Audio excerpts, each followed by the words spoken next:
ሰላምና ጤናን ፍቅርን በረከትን ያድልልኝ ክብራትና ክብራን ሣድስ ቤተሰቦቼ በዜና ቻናላችን ላይ ነው ያለነው። በጣም የሚገራርሙ መረጃዎችን ይዤላችኋለሁ። እዚሁ ጎረቤት አገር ሶማሊያ በጣም የሚገርም ቆንጆ ዜና አሰምታናለች። ነዳጅ ተገኝቶላታል። በጣም የሚገርም ብዛት ያለው ነዳጅ ነው በባህሩ ክፍል ላይ የተገኘላት ማለት ነው። ስለዚህ ይሄን ነዳጅ ቆፍራ ለማውጣት የቱርክ መንግስት ከፍተኛ እገዛ እያደረገ ነው ያለው። በዚህ ዙሪያ ላይ በጣም የሚገርም መረጃ ይዤላችኋለሁ፣ አካፍላችኋለሁ። ሌላኛው ኢትዮጵያ ሀገራችን በዓለም አቀፍ በሄግ ፍርድ ቤት በተከሰሰችበት ጉዳይ እንግዲህ በጣም ብዙ ሚሊዮን ዶላሮችን ልትከፍል የምትችልበት ነገር እንዳትከፍሉና አሸንፋለች። ይሄን ክርክር ማለት ነው። ምንድነው ያ ጉዳይ? እንዴት በዓለም አቀፍ ሕግ ፍርድ ቤት ቀረበች የሚለው ነገር በዚህ ፕሮግራሜ ላይ ይዤላችኋለሁ። ውድ ሣድስ ቤተሰቦቼ በኢራን ጦርነት ላይ የሚሰሙት ነገሮች በጣም ያሳዝናሉ። ኢራንን አወደሟት አይገልጸው።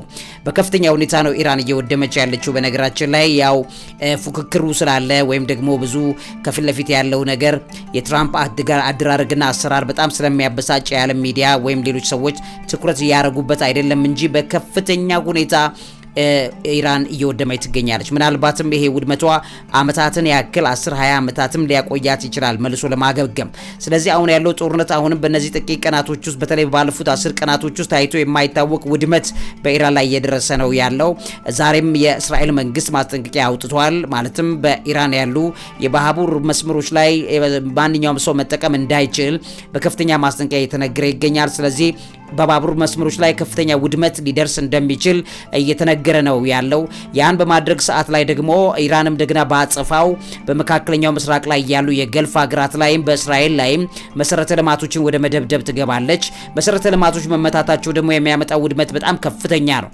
እስራኤል ሰሞኑን እንግዲህ ትላንትም ከትላንት ወዲያም በዚህ ቀናቶች ውስጥ አሁን ዛሬ ራሱ ሶስተኛውን የፔትሮ ኬሚካል ፋብሪካ ነው ያወደመችው።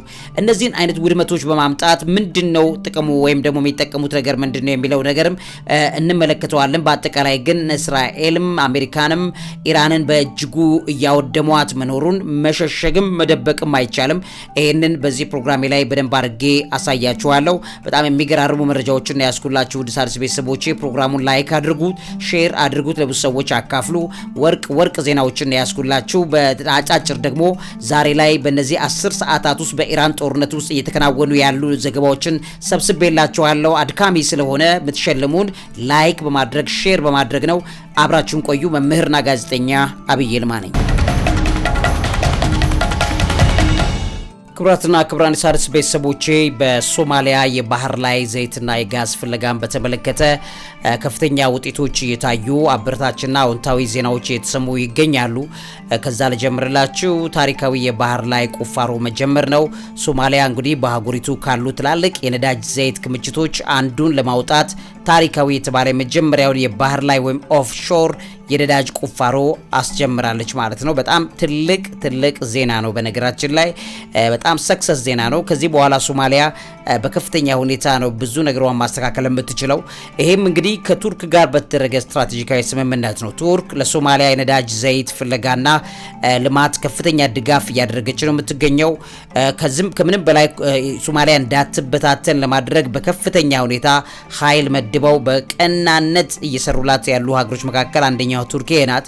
ቱርክ በ2024 በተፈረመው ስምምነት መሰረት የቱርክ የቁፋሮ መርከቦች የሚባሉት ካግሪ ቤይ እና ኦሩክ ሬይስ የሚባሉ በሶማሊያ የባህር ክልል በመሰማራት ላይ ነው የሚገኙት ማለት ነው። በጣም ትልቅ የዘይት ክምችት ተገኝቷል በሶማሊያ።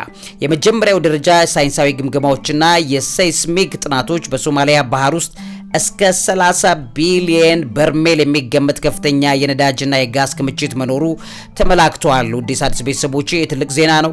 የነዳጅ ዘይት ቁፋሮ ስኬታማ ከሆነ በሶማሊያ ኢኮኖሚ ከቀውስ በማውጣት ወደ ነዳጅ ላኪነት ደረጃ ለማሳደግና ሀገሪቱንም ገቢ እጅጉን ሊቀይር የሚችል ትልቅ እድል ፈንታ ይዞላት ይመጣል። ይሄ በአካባቢያችንም ላለው ሰላማዊነት ትልቅ እገዛ ያደርጋል። ነገ ከነገ ወዲያ እኩያነት ይመጣል፣ መፎካከር ይመጣል። እዚህ ቀላል አይደለም። ስለዚህ ነዳጅ ከሶማሊያ ለመግዛት እንችላለን። ሌሎችም ኦፖርቹኒቲስ ሰፋ ያሉ ናቸው የሚሆኑት ማለት ነው። ስለዚህ ከነዳጅ ቁፋሮ ጋር ተያይዞ አዳዲስ መንገዶች፣ አውሮፕላን ማረፊያዎች፣ እንደገና የወደብ ግንባታዎች የሀገሪቱን የንግድና ቴክኖሎጂ ማዕከልነት ለማሳደግ ትልቅ እቅድ ተይዘዋል። እንግዲህ የስራ እድል ፈጠራም ለዚህ በጣም ቀላል አይባልም።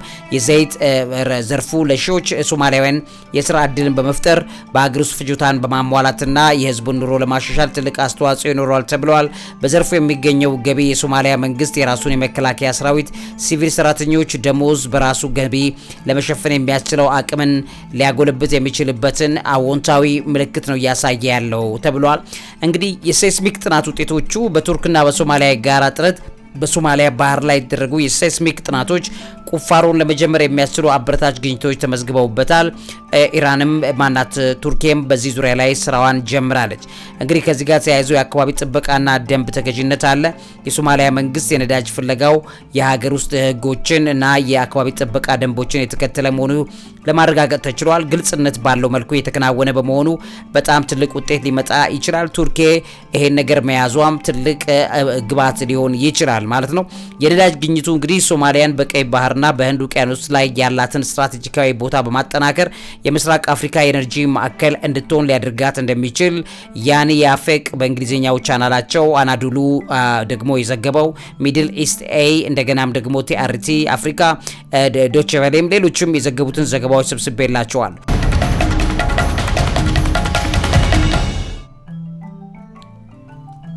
ውድ ቤተሰቦቼ ዶናልድ ትራምፕ የመጨረሻው የጊዜ ገደብን በተመለከተ ዛሬ እንግዲህ ያው እንደተነገረ ይታወቃል። ፕሬዚዳንት ትራምፕ ኢራን የሆርሙዝ ባህረ ሰላጤ እንድትከፍት የሰጠው ጊዜ ገደብ ዛሬ ማክሰኞ ማታ ላይ ነው። ከሰዓት ወደ ማታ አካባቢ ያበቃል። ካልሆነ ኢራንን በአንድ ጀንበር ትጠፋለች የሚል ዛቻዎችን አጠናክሯል ትራምፕ። ምልክቶች እየታዩ ነው። ኢራንን በእጅጉ እየወደመች ያለችበትን ነገር በዚህ ፕሮግራም ላይ ያሳያቸዋለሁ። ከፍተኛ ውድመት ነው በተለይ በእስራኤል እጅ እየደረሰባት ያለው፣ ቀላል የሚባል ውድመት አይደለም። እንግዲህ ሀገሪቱ ከዚህ በኋላ 10 ዓመትም ላትነቃ የምትችልበትን ውድመት ነው እያደረሱባት ያሉት። በጣም ያሳዝናል። ኢራን እንግዲህ የተኩስ አቁም ውድቅ አድርጋለች። ተኩስ አቁሙን እንደሚታወቀው የኢራን መንግስት የተባበሩት መንግስታትና ሌሎችም ሀገራት ያቀረቡትን የ45 ቀን የተኩስ አቁም ስምምነት ውድቅ አድርጋ ጦርነቱ በቋሚነት እንዲቆም የጠየቀች እንደሆነ ይታወቃል። አሜሪካን ያልተቀሰቀሰ ጥቃት ፈጻሚ ብላሻለች በሚል እንግዲህ በከፍተኛ ሁኔታ ነው እየተነገረ ያለው። የእስራኤል ማስጠንቀቂያም ተሰምቷል። የእስራኤል ወታደራዊ ኃይል በኢራን ውስጥ የሚገኙ ሰላማዊ ሰዎች ባቡር እንዳይጠቀሙና ከባቡር መስመሮች እንዲርቁ አፋጣኝ ማስጠንቀቂያ መሰጠቱ እየተነገረ ይገኛል። ዛሬ ሌላኛው የሳዑዲና ባህሬን ድልድይ መዘጋት ተነግሯል። የሳዑዲ አረቢያና የባህሬን የሚያገናኘው የኪንግ ፋሃድ ድልድይ ወይም ኪንግ ፋሃድ ኮስዌይ የሚባለው ከኢራን ጥቃት ስጋት ጋር በተያያዘ በከፊል መዘጋቱ የድልድዩን ባለስልጣን እንዳስታወቁ እየተነገረ ይገኛል። የሆርሙዝ ባህረ ሰላጤ መዘጋቱን ተከትሎ የዓለም የነዳጅ ዋጋ ከፍተኛ ጭማሪ አሳይቷል። ዛሬም እንግዲህ በብሬንት ክሩድ ፊቸርስ በሚባለው ከ1 በመቶ በላይ ጭማሪ ማሳየቱ ዛሬ እየተነገረ ይገኛል። በኩዌት የአሜሪካ ወታደሮች ቆስለዋል። በኩዌት የሚገኝ አሊ አልሳሌም አየር ማረፊያ ላይ በደረሰ የኢራን የድሮን ጥቃት 15 የአሜሪካውያን ወታደሮች መቁሰላቸውና የአሜሪካ ባለስልጣናትም በዚህ ማረጋገጫ መስጠታቸው የተነገረ ይገኛል። የእስራኤል የአየር ጥቃት በቴህራን ደርሷል። የእስራኤል ጦር በቴህራንና በኢራን ዋና ከተሞችና ቦታዎች ላይ ተከታታይ የአየር ጥቃቶች ማድረሱን ቀጥሏል። የኢራን የቦሊስቲክ ሚሳኤል ማምረቻ ተቋማትም መመታቱም ጭምር እየተነገረ ይገኛል። የቦሊስቲክ ሚሳኤል ማምረቻ ተቋሙ በከፍተኛ ሁኔታ እንደወደመ ነው የሚነገረው። የኢራን የደህንነት አለቃ መገደልም ጭምር እንግዲህ ትላንት እንደሰማችሁት ይሄም ዛሬም ትኩስ ወሬ ነው። የኢራን የአብዮታዊ ጥበቃው መኮንን ማጂድ ካደሚ በአሜሪካና እስራኤል ጥቃት መገደላቸውን ተመልክቶ ሪፖርቱ ከወጡ በኋላ የኢራን አያቶላው ሙጅታባ ኮሜኒም ከዚህ ጋር በተያያዘ ቃል መነጋገራቸው ወይም ደግሞ ያወጡት መግለጫ እንዳለ እየተነገረ ይገኛል።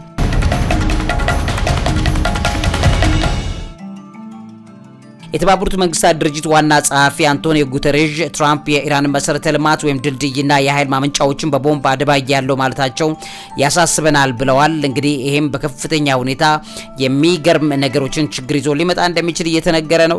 በተለይ ኢራን ለአጸፋው ስትል በዙሪያው ላይ ያሉ የገልፍ ሀገራት ላይ ያሉ መሰረተ ልማቶችን እንድታወድም እንደምትችል እየተነገረ ነው። ይሄም እንግዲህ ካለው የዓለም አሁን ባለው ኢኮኖሚ ተጽዕኖ ወይም ደግሞ ኢኮኖሚ ውድቀት ተያይዞ የመፈጥፈጥ ችግሮች እንዳሉበት እየታየ እያሳየ ነው።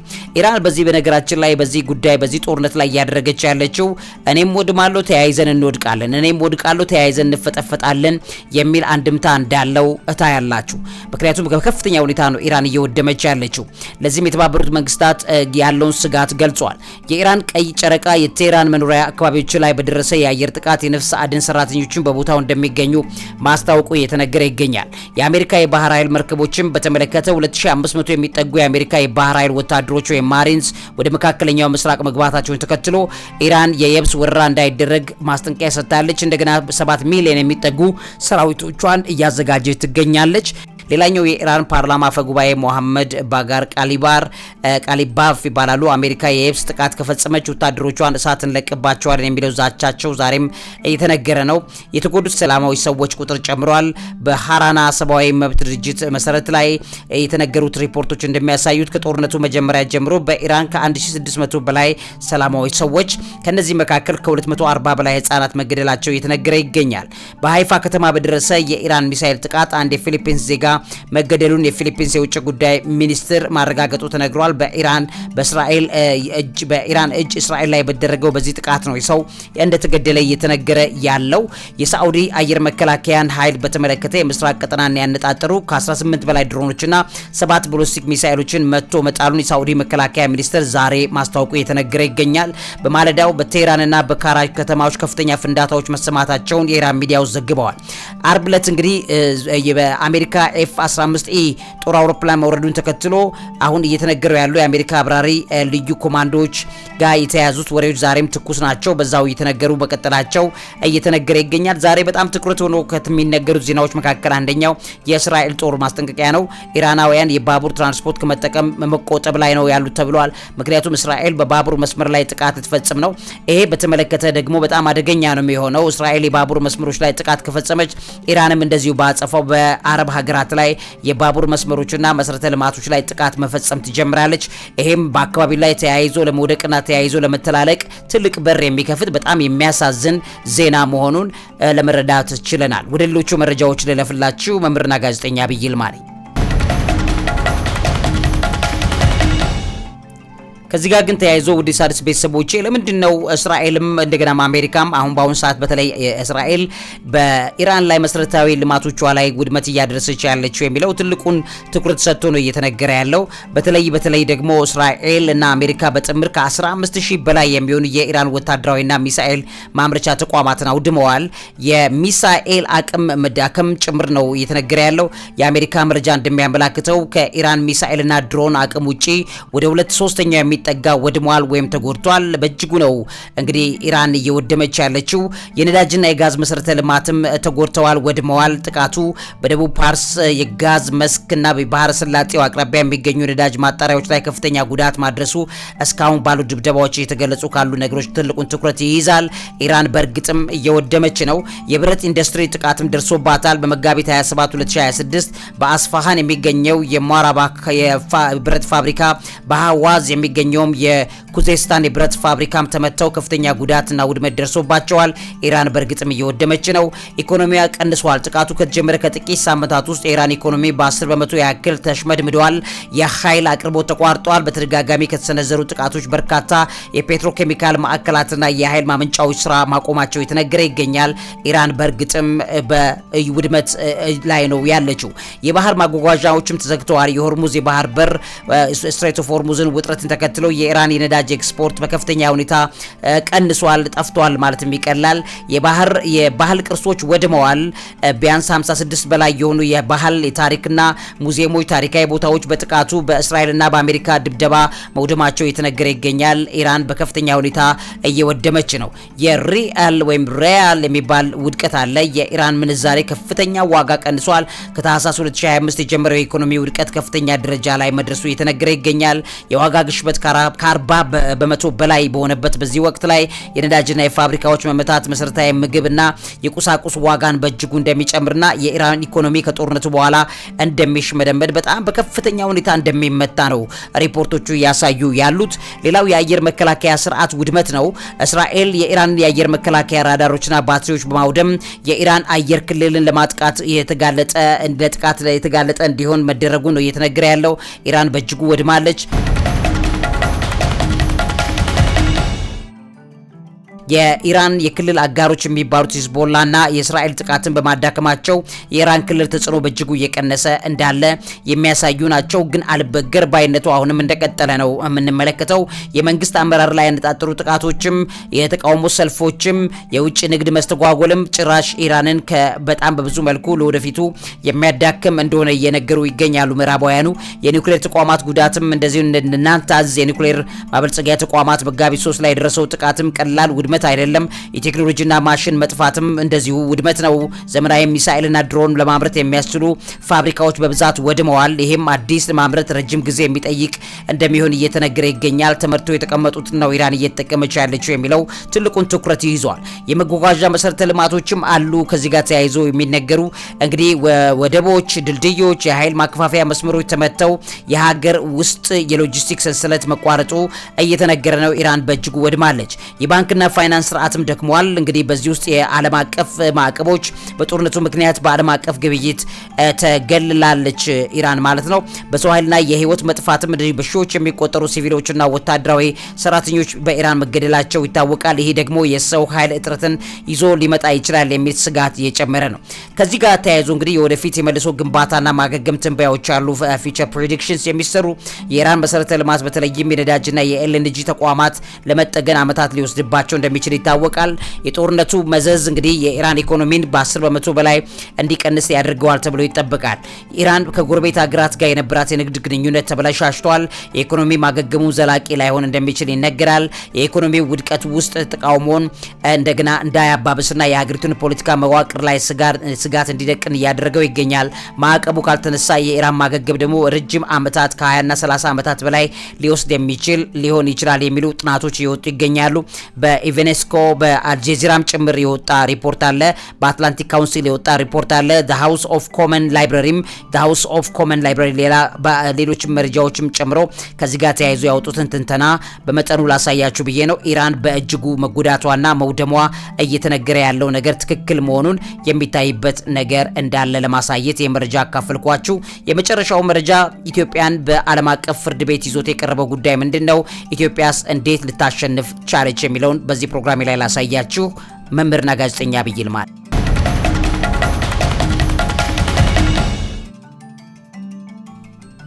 እንግዲህ ክቡራትና ክቡራን የሣድስ ቤተሰቦቼ ኢትዮጵያ በአፍሪካ አሴት ፋይናንስ ካምፓኒ ኤኤኤፍሲ የሚባል በካምፓኒ በሄግ በሚገኘው የቋሚ የግልግል ዳኝነት ፍርድ ቤት ወይም ፒሲኤ ከፍተኛ የህግ ክስ ነበረባት።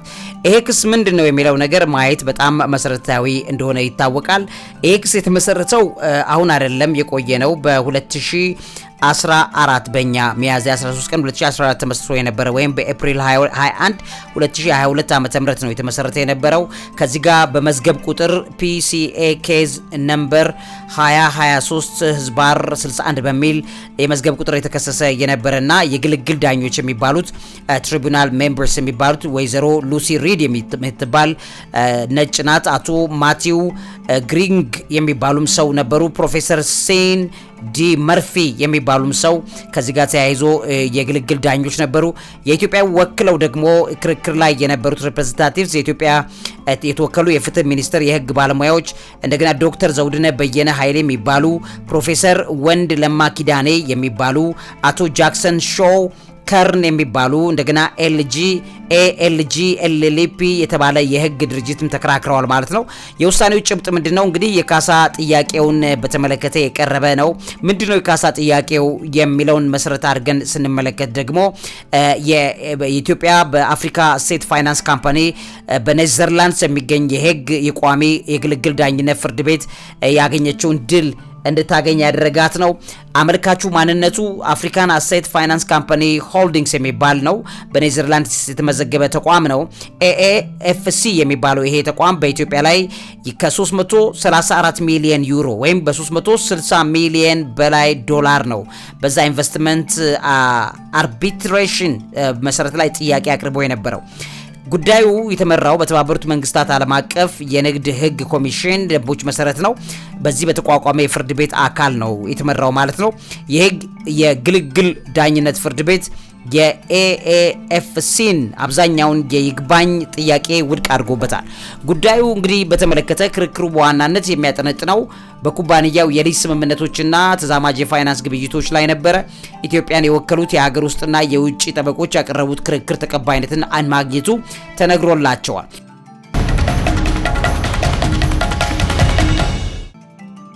የስምምነቱ መጣስ ክስን በተመለከተ የኢትዮጵያ የኢንቨስትመንት ስምምነቶችን ጥሷል የሚል ነበረ ክስ የቀረበው። አይ ቲንክ ክሱ የነበረው ወይም ደግሞ ችግሩ የተፈጠረው በኢህአዴግ ጊዜ በነበረበት ሰዓት ነው። ከዛም የዛ ችግር የቀጠለ ሆነ ማለት ነው። ፍርድ ቤቱ ዋና ግኝቱም በኢትዮጵያ ፍርድ ቤት ኢትዮጵያ በአባሪ ስምምነቶች ላይ የፈጸመችው የንግድ መውረስ የለም በማለትም ተወስኗል ማለት ነው። ፍርድ ቤቱ ምንም እንኳን ሙሉ ለሙሉ ካሳ ባይሆንም ኢትዮጵያ በአንዳንድ የፍትሃዊ አያያዝ ግዴታዎች ላይ አላሟላችም ላለችው የተወሰኑ ዶላሮችን ብቻ እንድትከፍል አድርገዋል። ከዚህ ጋር ተያይዞ እንግዲህ ክርክሩ የጀመረው በአዲስ አበባ አቅራቢያ በሚገኝ የውሃ ማጠራቀሚያዎችን የሚያለሙ የቱርክ ኮንስትራክሽን ድርጅት ላይ የነበረ የሊዝ ውል በመቀየር ሂደት ላይ በነበረ ችግር ላይ እንደሆነ ተነግሯል ማለት ነው። የኢትዮጵያ መንግስት በሀገር ውስጥ ሀብቶች ላይ ያለውን ሉዓላዊነት መብት በተመለከተ መብት አለን የሚለውን ነገር ጠቅሶ በብዙ መልኩ መከራከር የነበረበትን ነገር በወቅቱ ባለማድረጉ የመጡ ከባድ ችግሮች ነበሩ። ያ ተከትሎ መጥቶ ዛሬ ረጅም ዋጋ ማስከፈሉ፣ ሆኖም ግን ኢትዮጵያ በዚህ ላይ ማሸነፏ ተነግሯል። ስለዚህ ከዚህ አንጻር ውሳኔውን ወይም ሩሊንጉን በተመለከተ የግሎባል አትሪቢዩሽን ሪቪው የሚባለው ተቋም እንደገለጸው በግልግል ዳኝነቱ ችሎት የኩባንያው ክስ ሙሉ ለሙሉ ውድቅ አድርጎታል ማለት ነው የዓለም አቀፉ ፍርድ ቤት። ስለዚህ ውሳኔው በማደግ ላይ ያሉ እንደ ኢትዮጵያ ያሉ ሀገራት የፋይናንስ ዘርፋቸውን ለመቆጣጠርና ፖሊሲ ለማውጣት ያላቸውን ሉዓላዊነት መብት ወይም ሬጉላቶሪ አውቶኖሚ የሚያረጋግጥ እንደሆነም ተገልጿል ማለት ነው። አሁን ይሄን ሰው የከሰሰው ይሄ ተቋም የከሰሰው ኢትዮጵያ በዓለም አቀፍ ደረጃ ባሉ በጣም ባደጉ ሀገራት ላይ ያሉ ጥቃቅን ህጎችን ጠቅሶ ነው የከሰሰው። እንደዚህ ያደጉ ያሉ ሀገራት ደግሞ ሬጉላቶሪ አውቶኖሚ ያላቸው ያንን በማየት ነው ክርክሩን ውድቅ ያደረገው።